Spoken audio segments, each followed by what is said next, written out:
So hey everyone, welcome back to my channel. और आज हम बात करेंगे वैदिक सभ्यता पार्ट 2 के बारे में। इसके पहले की वीडियो में हम वैदिक कालीन सभ्यता की चर्चा कर चुके थे, तो अगर आपने वो वीडियो नहीं देखी है तो आप जाके उसको वॉच कर सकते हैं।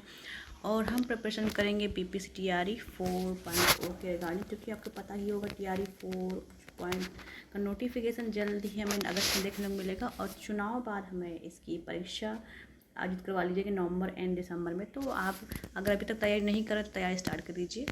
तो हम बात करते हैं ऋग्वेदिक देवता के बारे में। तो इंद्र को बोलते थे युद्ध का देवता और वर्षा का देवता, आप सभी जानते हैं, ये हमेशा क्वेश्चन पूछा जाता है।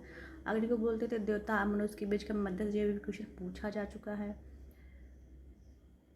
फिर देखते हैं वरुण। वरुण को क्या बोलते थे? वरुण को बोलते थे पृथ्वी एवं सूर्य के का निर्माता। क्या बोलते थे? पृथ्वी एवं सूर्य का निर्माता।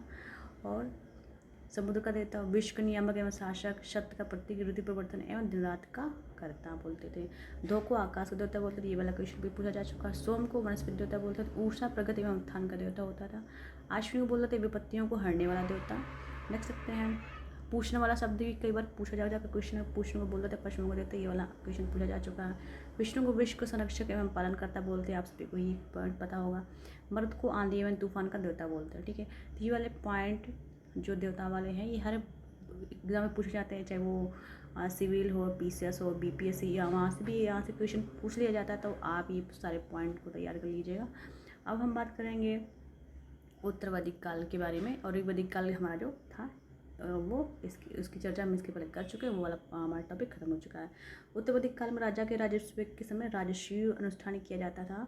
उत्तर वैदिक काल में वर्ण व्यवस्था की क्रिया जन्म के आधार पर होने लगी थी।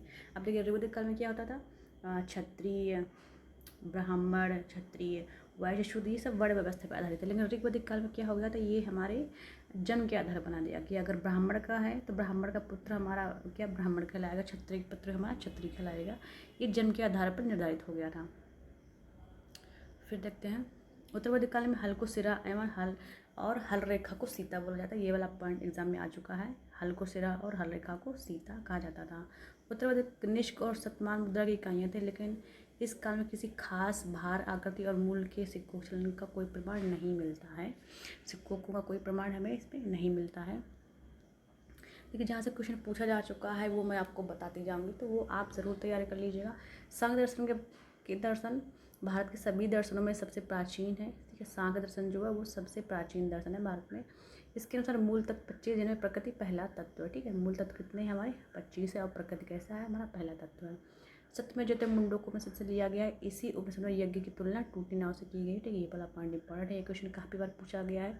सत्य में जो मुंडों को उपनिषद लिया गया। ठीक है, और यज्ञ की तुलना किससे की गई? टूटी नाव से की गई है।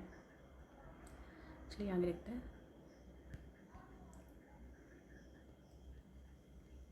देखिए गायत्री मंत्र सावित्री नामक देवता को संबंधित। ठीक है, गायत्री मंत्र जो है कितने सावित्री नामक देवता को संबंधित है।